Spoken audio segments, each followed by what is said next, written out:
ഇത് നോക്കൂ, ബഹുമാനപ്പെട്ട റിസ്ഖുൽ അസ്ഫിയ എന്ന സമാഹാരമാണ്.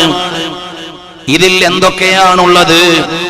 ഇബ്രാഹിമുൽ ലഖാനി റഹിമഹുല്ലാഹ് എഴുതിയ ജൗഹറത്തുത് തൗഹീദ് അഖീദ പഠിക്കാൻ വേണ്ടി കേരളത്തിലെ ദർസുകളിൽ ഓതപ്പെടുന്ന ഗ്രന്ഥമാണ്. ആ ഗ്രന്ഥത്തിന്റെ വ്യാഖ്യാനമാണ്. അതോടൊപ്പം മലബാറുകാരനായ കേരളീയനായ മഹാനായ ഉമറുൽ ഖാദി റളിയല്ലാഹു അൻഹു എഴുതിയ അഖീദയുടെ ഒരു ഗ്രന്ഥവും ഇതിലുണ്ട്. നഫായിസുദ് ദുറർ എന്നാണ് അതിന്റെ പേര്. നഫായിസുദ് ദുറരി കിതാബുൽ അദ്കിയ. മഹാനായ ബഹുമാനപ്പെട്ട സൈനുദ്ദീൻ മഖ്ദൂം റളിയല്ലാഹു അൻഹുവിന്റെ അദ്കിയയും ബഹുമാനപ്പെട്ട ഇബ്രാഹിമുൽ ലഖാനി റഹിമഹുല്ലാഹയുടെ ജൗഹറത്തുത് തൗഹീദും ബഹുമാനപ്പെട്ട ഉമറുൽ ഖാദി തങ്ങളുടെ നഫായിസുദ് ദുററും അതിന്റെ സമാഹാരമാണ്. ഇതിൽ ചർച്ച മുഴുവനും അഖീദ തന്നെ. ഒരധ്യായം അല്ലാഹുവിനെ കാണാൻ കഴിയുമോ ഇല്ലേ എന്നതാണ്. ബഹുമാനപ്പെട്ട ഉമറുൽ ഖാദി തങ്ങൾ അങ്ങ് എഴുതുകയാണ്, ലാദാതു അഹദുൻ യറാഹു വലം യസിർ മുസാറഅബൽ ബിന്ദികാകിത്തൂരി ഖർ. ബഹുമാനപ്പെട്ട ഉമർ ഖാദി തങ്ങളെ അഖീദയുടെ നിയമം എഴുതുകയാണ്.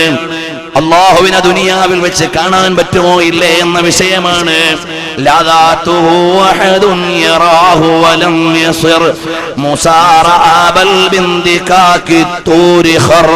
ബഹുമാനപ്പെട്ട ഉമറുൽ ഖാദി തങ്ങൾ എഴുതുകയാണ്, അല്ലാഹുവിന്റെ ദാത്ത് മൂസാ നബി അലൈഹിസ്സലാമിനും കാണാൻ കഴിഞ്ഞില്ല. മറിച്ച് സീനാ പർവ്വതത്തിന്റെ മേലെ അല്ലാഹുവിന്റെ നൂർ വന്നപ്പോഴേക്ക് ബോധം കെട്ട് വീണുപോയതാണ്. ലാകിൻ റആഹുൽ മുസ്തഫാ ഖൈറുൽ ബശർ വലദൽ ഇമ്മദി ഖദ് അതാ ഫീഹിൻ നദർ. നബി സല്ലല്ലാഹു അലൈഹി വസല്ലം തങ്ങൾ ഭൗമിക ജീവിതത്തിൽ തന്നെ മിഅ്റാജിന്റെ രാത്രിയിൽ കണ്ടിട്ടുണ്ടെന്നുണ്ട്. ഈ വിഷയത്തിൽ പണ്ഡിതന്മാരിൽ ചർച്ചയുമുണ്ട്. ലല്ലൗലിയാ കുല്ലയുസാവി ഫിൽ ഖദർ മിൻ അംബിയാ ഫർദൻ തഅമ്മൽ മാ ദുകിർ.